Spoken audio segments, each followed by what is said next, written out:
Hi guys, welcome to my channel. So guys, आज मैं जो लेके आ रही हूँ वो है नवरात्रों के ऊपर बेस क्वेश्चन। तो नवरात्रे क्या होते हैं, ये छोटे बच्चों के अंदर बहुत सारे क्वेश्चन होते हैं।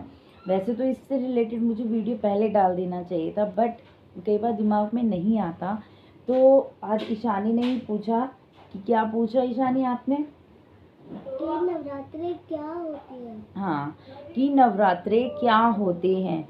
तो नवरात्रे मीन्स 9 रातें, मतलब 9 रातें। कौन कौन सी होती हैं हमारी? शैलपुत्री, ब्रह्मचारिणी, चंद्रघंटा, कुष्मांडा, स्कंद माता और कात्यायनी और कालरात्रि और महागौरी। तो अगर मेरे से भी थोड़ा इधर उधर हुआ हो तो प्लीज़ सॉरी, बट ये 9 देवियाँ होती हैं। ये नाम थोड़ा कई बार इधर उधर हो जाते हैं। तो ये 9 देवियाँ होती हैं जिनकी 9 रात पूजा की जाती है, इनको प्रसन्न किया जाता है। ठीक है, इनसे शक्तियाँ मिलती हैं। हमारे कष्टों को हरो माँ, हमारे सारे दुख दूर करो माँ, और हम पर अपनी कृपा बनाए। ये नवरात्रों का मीन्स एक तरीके से यही होता है। ठीक है, महिषासुर एक राक्षस था। उस टाइम पर एक राक्षस हुआ करते थे। तो ब्रह्मा जी ने क्या किया, महिषासुर ने बहुत तपस्या करी उनको प्रसन्न करने के लिए। तो उन्होंने तपस्या करी, तो ब्रह्मा जी खुश हुए उसकी तपस्या को देखकर। तो उन्होंने ये वरदान मांगा कि मैं किसी भी पुरुष और देव से ना मरूं। तो अब क्या, अब राक्षसों को शक्ति मिल गई, अमरता का वरदान मिल गया। ना वो पुरुष और नारी में इतनी शक्ति नहीं थी कि वो इन राक्षसों का सामना कर सके। तो राक्षस नारी को तो कुछ समझते ही नहीं थे, तो वो सोचते थे नारी क्या हमसे युद्ध करेगी। तो फिर उन्होंने क्या किया, अब देवता भी परेशान, और जो ब्रह्मा विष्णु और महेश थे, मतलब तो ये तीनों भी परेशान हो गए कि अब हम क्या करें। तो उन्होंने क्या किया, तीनों देवताओं ने महादेवी का आवाहन किया। क्या हुआ, महादेवी प्रकट हुई, जिसका नाम हम क्या बोलते हैं, माँ दुर्गा, अम्बे, है ना, अम्बे भवानी, बहुत नामों से इनको बुलाया जाता है।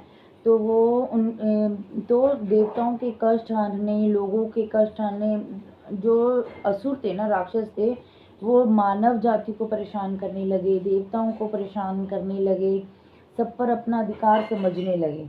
तो उनके बीच में, महिषासुर और माता रानी के बीच में 9 दिन तक लगातार महाभयंकर युद्ध चला, और 10वें दिन महिषासुर का वध कर दिया गया। और तब से कहते हैं कि ये नवरात्रियां बनाई जाती हैं, लोग इसमें तपस्या करते हैं, अपने कष्टों को, माता रानी से कष्टों कि भी हमारे कष्टों को हर लो, इस तरीके से प्रार्थना करते हैं। तो ये हमारी स्टोरी है नवरात्रों की। ठीक है, समझ में आया? ओके। तो ये नवरात्रों के पीछे क्या स्टोरी है ये तो मैंने इसको समझा दिया। और इस कन्या पूजन क्या होता है, जैसे आप कंजके लेने जाते हो तो उसको हम कन्या पूजन कहते हैं, कन्याओं का पूजन करना।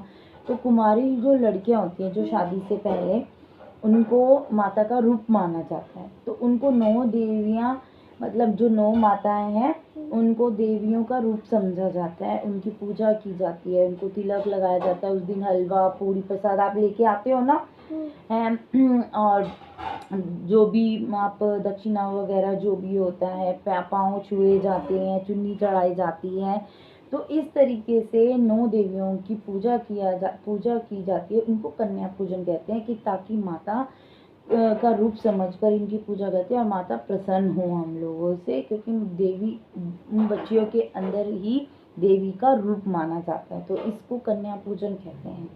तो इस तरीके से हम माता को खुश करते हैं, ताकि हमारे कष्टों को हरे, हमें जो हमारी इच्छाओं को पूरी करे, और साथ में अपना आशीर्वाद जो है माता रानी बना करके।